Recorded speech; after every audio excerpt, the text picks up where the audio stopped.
Tumai langu mzima na buheri kabisa wa afya, mtazamaji wa Dodoma City TV. Furaha yangu ni mimi kukutana na wewe tena juma lingine hili la tangu Agosti 21 hadi 28. Leo niko hapa kukusogezea machache tu kati ya mengi yaliyojili ndani ya jiji letu Dodoma. Ufahamu ni nini ama nani kafanya nini, kwa sababu gani, lini na ni wapi? Haya utayapata hapa Dodoma City TV. Fuatana nami mwanzo hadi mwisho, na kabla ya kuanza matukio haya ya wiki, huu hapa ni muhtasari wake. Mkoa wa Dodoma umeanza rasmi kampeni ya chanjo ya polio ya matone inayolenga kuwafikia watoto zaidi ya milioni 1. Wanafunzi wanaotoka katika mtaa wa Mkoyo wamenufaika na ujenzi wa shule mpya ya sekondari Anton Mavunde, na elimu ya amali yawezesha vijana kujenga ujuzi. Na kunako habari za michezo na burudani, nahodha wa timu ya halmashauri ya jiji la Dodoma ya mpira wa mkono amesema ametimiza yale aliyomwahidi mkurugenzi wa jiji, na nitakaye kusogezea taarifa hizi kwa siku ya leo kwa niaba ya kitengo cha mawasiliano serikalini. Langu jina ni Queen Masunga. Fuatana nami mwanzo hadi mwisho. Mkoa wa Dodoma umeanza rasmi kampeni ya chanjo ya polio ya matone NOPV2 SIA inayolenga kuwafikia watoto zaidi ya milioni 1 walio chini ya umri wa miaka 10. Mkuu wa mkoa wa Dodoma Mheshimiwa Rosemary Senyamule amewataka wazazi na walezi kuhakikisha watoto wanapata chanjo hiyo kwa wakati. Chanjo inatolewa bure katika vituo vilivyoainishwa kwa ajili ya kampeni hiyo. Awamu ya kwanza ni Agosti 27 hadi 30 ya mwaka 2026. Na awamu ya pili itaanza Oktoba 29, Septemba 29 hadi Oktoba 2, 2026. Wazazi na walezi wanahimizwa kuwapeleka watoto wao kupata chanjo katika awamu zote mbili. Licha ya kutokuwa na mgonjwa, Tanzania inaungana na nchi nyingine duniani kuendelea na afua za kinga kwa jamii kupitia utoaji wa chanjo kwa watoto pamoja na ufuatiliaji wa dalili za ugonjwa katika jamii na katika mazingira, kama ambavyo tumesikia mtu wa afya ametoka kusema hapa. Ufuatiliaji huo unajumuisha watoto wote wenye kupooza au ulemavu tepetepe kwa ghafla, kule kwa Kigogo tunasema acute flaccid paralysis. Ndugu wananchi, kampeni hii inalenga kuimarisha kinga ya jamii dhidi ya ugonjwa wa polio na kuzuia uwezekano wa maambukizi ya virusi kutoka kwenye mazingira kwenda kwa binadamu. Walengwa wa kampeni hii ni watoto wenye umri chini ya miaka 10, yaani watoto waliozaliwa mwaka 2016 mpaka sasa, hata kama wamekamilisha ratiba yao ya chanjo za kawaida. Mkoa wa Dodoma unalenga kuwafikia watoto wapatao 1,361 kama ambao tumemsikia daktari amesema hapa, kwa kuongozwa na takwimu za sensa. Lengo hili limegawanywa katika mamlaka za serikali za mitaa za 8 za mkoa wa Dodoma. Ndugu wananchi, nipende kusisitiza kuwa hadi sasa hakuna mtoto aliyethibitika kuugua ugonjwa wa polio ndani ya mkoa wa Dodoma. Kampeni hii ni maalum, inafanyika kama hatua ya tahadhari ya mapema ili kuzuia uwezekano wa kutokea maambukizi na kulinda afya za watoto na jamii kwa ujumla. Kwa upande wake, Mwalimu Rogate Makupa, mkuu msaidizi wa shule ya msingi Nkuhungu, alikuwa na haya ya kusema. Kwa majina naitwa Madam Rogate Makupa, ni mkuu msaidizi shule ya msingi Nkuhungu. Katika zoezi la chanjo limeenda vizuri. Nina jumla ya wanafunzi 2957, ila walengwa wetu wakubwa ni wanafunzi 1360 ambao ndio wameweza kunufaika na zoezi hili zima la chanjo, na wote wameweza kupatiwa chanjo. Kwa hiyo ni waasi wazazi ambao bado watoto wao hawajaweza kupatiwa chanjo waweze kuwaleta watoto ili waweze kupatia chanjo hii ya polio. Lakini pia kuna wauguzi wanapita mitaani kwa ajili ya zoezi hili zima la chanjo.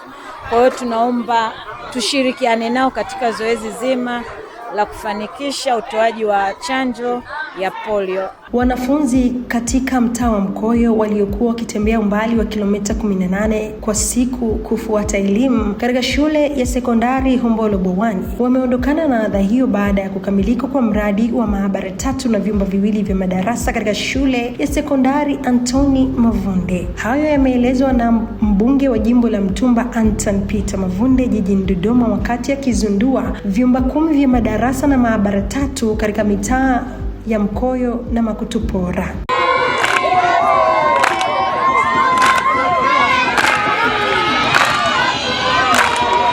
Naomba nichukue fursa hii kuwashukuru sana taasisi ya Sanjiv kwa msaada mkubwa wa Mkoyo. Ndugu zangu wa Mkoyo, wakati naenda kuomba msaada huu nilikuwa ni mbunge wa jimbo la Dodoma mjini.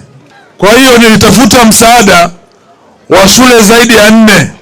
Mnaweza mkafikiria kwenye mitaa 222 nilokuwa naiongoza nikiwa nje ya nchi Dubai, na wakumbuka Mkoyo. Yaani katika mitaa yote 222 nikiwa natafuta fursa nje ya nchi na wakumbuka Mkoyo. Hii ni jambo kubwa sana kwenu. Nilikuwa na uwezo wa kupeleka popote pale. Na Mheshimiwa Mkuu wa Wilaya, lingine ambao wanalisema, taasisi hii wananisaidia shilingi bilioni 1. Mheshimiwa Mkuu wa Wilaya, hakuna senti hata moja niliwaambia iingie kwangu.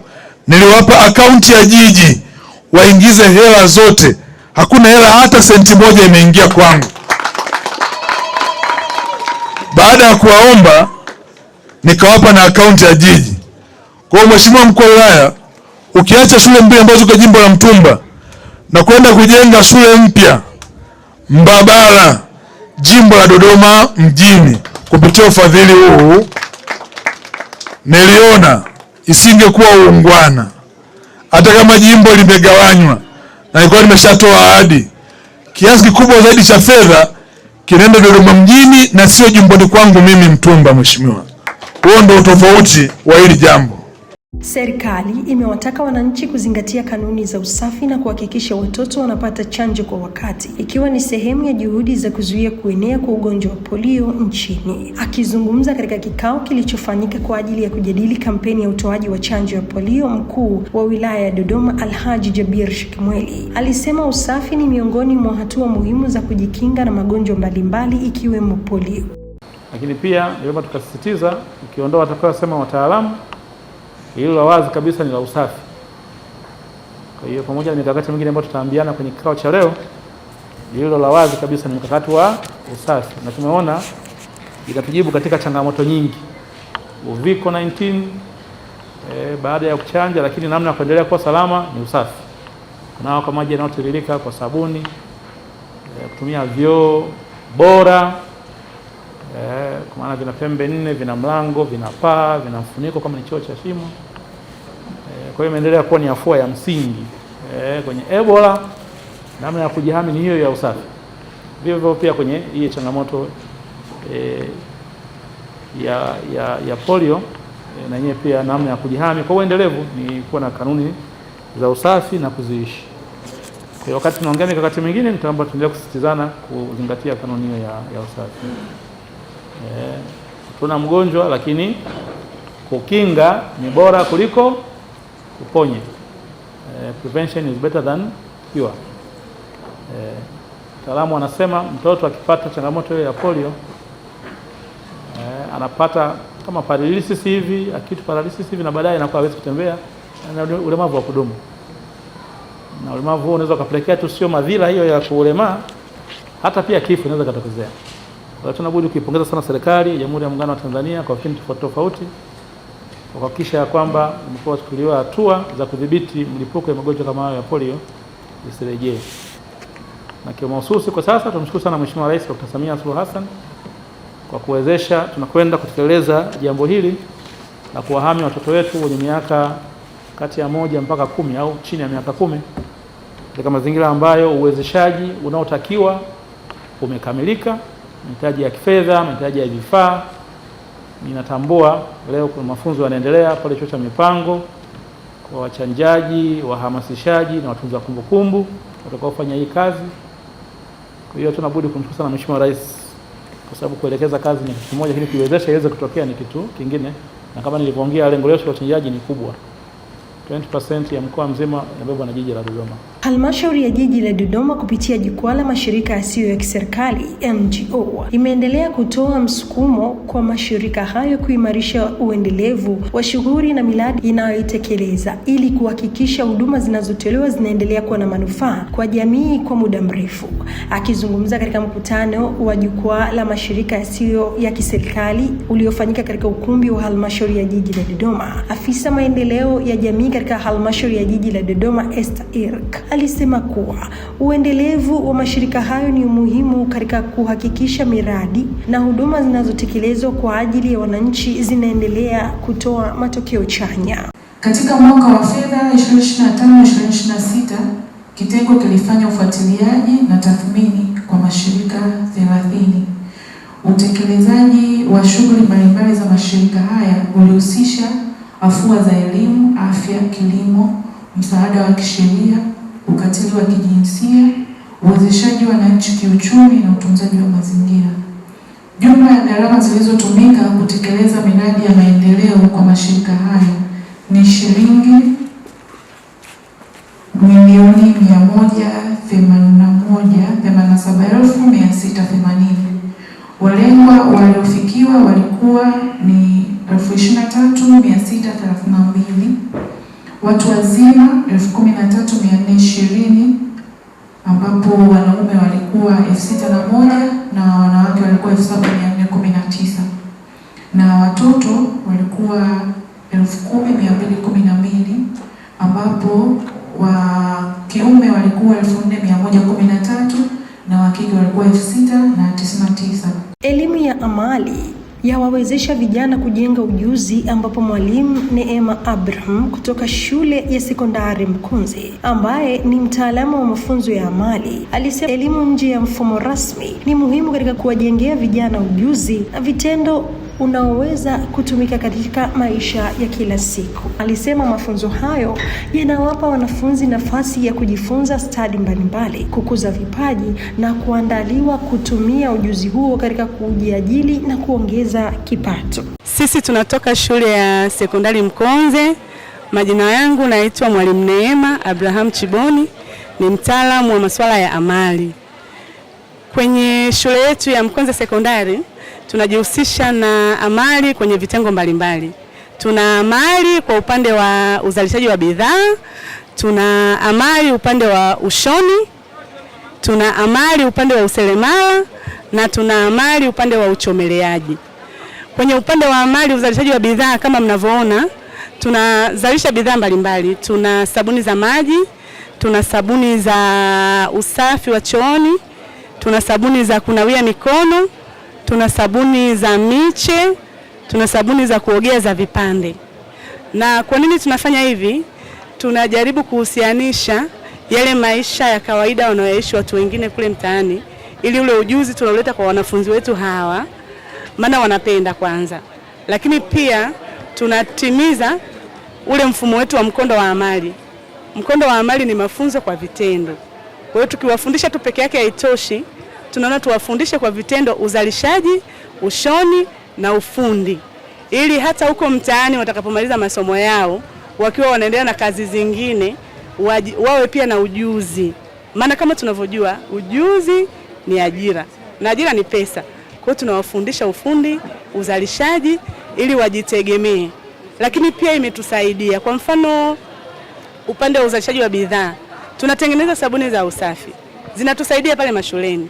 Kwa hiyo ile changamoto ya kuona kuna UTI na vitu vingine, tuna sabuni za usafi wa chooni, wanafunzi wana sabuni za kunawia mikono. Lakini kwa wale wanafunzi wanaokuwa na uhitaji, tunatengeneza mafuta ya mgando kama mnavyoona. Kwa hiyo vinasaidia pale shuleni. Lakini upande wa ushoni, tunashona uniform kama mnavyoona. Tunashona uniform na zile pale ni sketi, lakini pia tuna ushoni wa pedi za kike. Nafikiri tuna mtaalamu wetu ataeleza zaidi wa upande wa ushoni. Lakini mimi kwa upande wa amali Kama mnavyoona tunajisikia vizuri, watoto wanajifunza, na hizi bidhaa zote mnazoziona mbele yenu hapa wametengeneza wenyewe watoto wa mkondo wa amali kutoka shule ya sekondari ya Mkonze. Kwa sasa tunaunganisha ule mfumo rasmi wa elimu ambao ni maarifa. Sasa hii ni mfumo nje na mfumo rasmi ule wa maarifa ya elimu, lakini vinaungana pamoja kwa sababu vinahusiana. Wanapata maarifa lakini pia wanapata ujuzi kwa vitendo.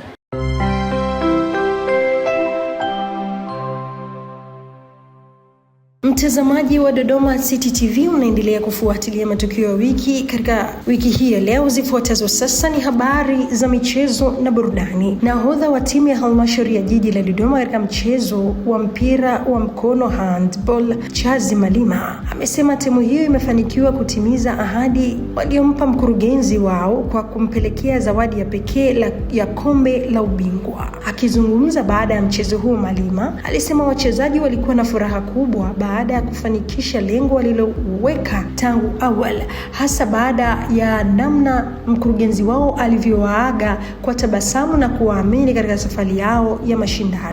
Jina langu ni Chazi Malima, ni nahodha wa timu ya halmashauri ya jiji la Dodoma katika mchezo wa mpira wa mikono handball.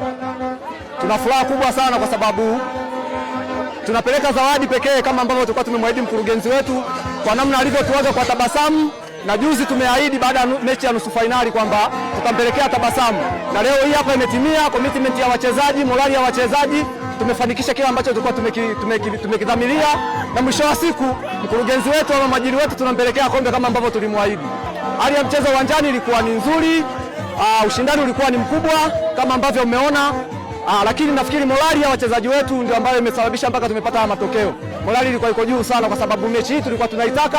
Mwaka jana tulikuwa washindi wa pili, na tulimwahidi mwajiri kwamba tutaenda kushinda na tutakuwa washindi wa pili tena. Mwisho wa siku tunampelekea kikombe cha mshindi wa kwanza katika mchezo wa mpira wa mikono. Asante sana. Mtazamaji wa Dodoma City TV, mpaka kufikia hapa tumefikia tamati ya matukio yetu ya wiki hii ya tarehe 21 hadi tarehe 28. Nikusii tu usiache kusubscribe, kulike na kucomment. Endelea kufuatilia Dodoma City TV kwa habari mbalimbali zinazoendelea ndani ya jiji letu la Dodoma. Kwa niaba ya kitengo kizima cha mawasiliano serikalini jiji la Dodoma, kwa niaba ya mchanganya picha Josephine Kayugwa, mimi ni Kuena Maswanga, nikutakia utazamaji mwema wa vipindi vinavyoendelea, na kwaheri kwa sasa.